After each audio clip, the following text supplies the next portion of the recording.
దుబ్బాకలో చెల్లని రఘునందన్ రావు మెదక్లో ఎలా చెల్లుతాడని అంటున్న కేసీఆర్ను కామారెడ్డిలో బీజేపీ వాళ్లు ఓడించారనే విషయం గుర్తుంచుకోవాలని బీజేపీ మెదక్ ఎంపీ అభ్యర్థి రఘునందన్ రావు విమర్శించారు. ఈ పార్లమెంటు ఎన్నికల్లో తెలంగాణలో ఒక సీటు గెలిచినా బీఆర్ఎస్ పార్టీ ఆ సీటును కాంగ్రెస్ కి అమ్ముకుంటుందని ఆరోపించారు.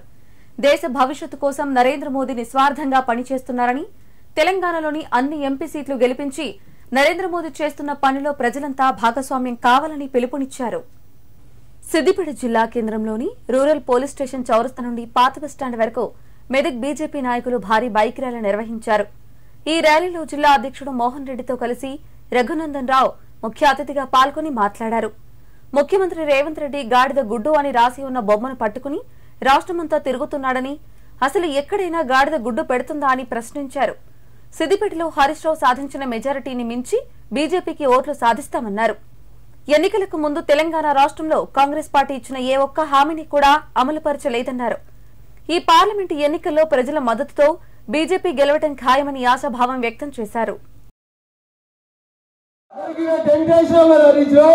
365 రోజులు జై తెలంగాణ అని టెంటేసారు కదా.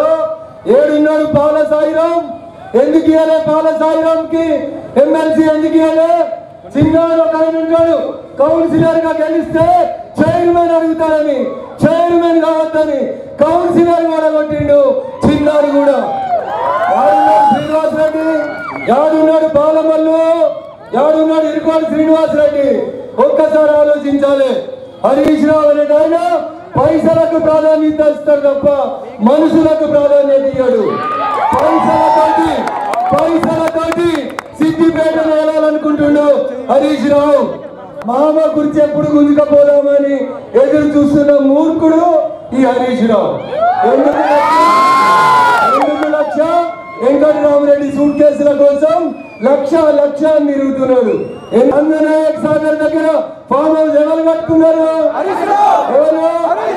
మామ గో ఫామ్ హౌస్, అల్లుని గో ఫామ్ హౌస్, కొడుకు గో ఫామ్ హౌస్, బిడ్డ గో ఫామ్ హౌస్.